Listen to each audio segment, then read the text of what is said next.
Assalamualaikum warahmatullahi wabarakatuh. Halo teman-teman, kami dari kelompok 2 kelas PGSDA mata kuliah Landasan Pendidikan. Kami di sini akan menyampaikan tentang materi cita-cita dan realitas sistem pendidikan di Indonesia. Yuk simak videonya. Sebelum itu, apa sih sistem pendidikan itu? Sistem pendidikan adalah strategi atau metode yang digunakan dalam proses belajar mengajar untuk mencapai tujuan agar peserta didik dapat secara aktif mengembangkan potensinya. Di Indonesia saat ini menggunakan sistem pendidikan nasional, di mana sistem di Indonesia saat ini ada tampak kesenjangan antara cita-cita dan realita. Kesenjangan itu sebagai berikut. Keinginan sistem pendidikan di Indonesia. Yang pertama adalah pengelolaan. Yang kedua adalah kurikulum atau materi ajar. Yang ketiga, pendekatan dan metodologi pembelajaran. Yang keempat, sumber daya manusia. Yang kelima, dana dan lingkungan pendidikan. Dan yang keenam, evaluasi diri dan akreditasi. Yang pertama adalah pengelolaan.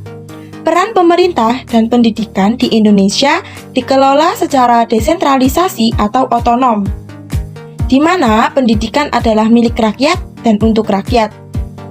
Pendidikan merupakan proses sosial kapital dan intelektual capacity.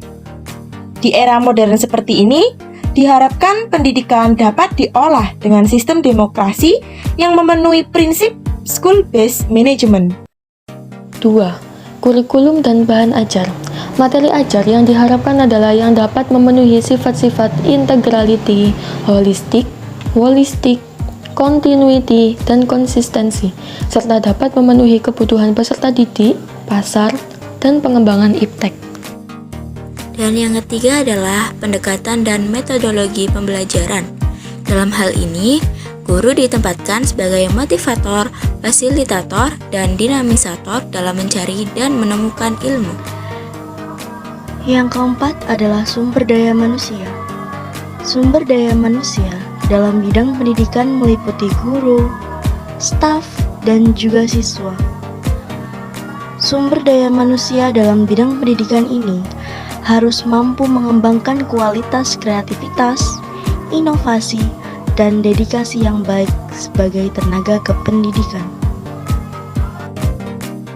Dana dan lingkungan sekolah. Dana yang diperlukan hendaknya mencukupi kebutuhan pendidikan yang diperlukan. Penggunaan dana juga harus transparan, sehingga penggunaan dana tersebut akan efektif dan efisien.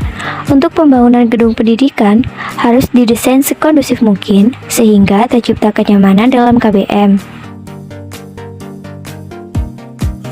Yang keenam, evaluasi diri dan akreditas. Akreditas dilakukan oleh semua lembaga secara independen atau otonom. Komponen akreditas meliputi seluruh syarat-syarat pendidikan bermutu kecuali evaluasi diri sendiri. Jadi, kesimpulannya, dari uraian tentang sistem pendidikan di Indonesia antara keinginan dan realita di atas dapat disimpulkan bahwa sistem pendidikan di Indonesia dewasa ini tanpa adanya kesenjangan yang meliputi 6 hal, yaitu pengelolaan, kurikulum, dan bahan ajar, pendekatan dan metodologi pembelajaran, sumber daya manusia, dana, dan lingkungan sekolah. Yang terakhir ialah evaluasi diri dan akreditas. Sekian dari kami, terima kasih ya sudah menonton video kami. Mohon maaf bila ada kesalahan. Wassalamualaikum warahmatullahi wabarakatuh.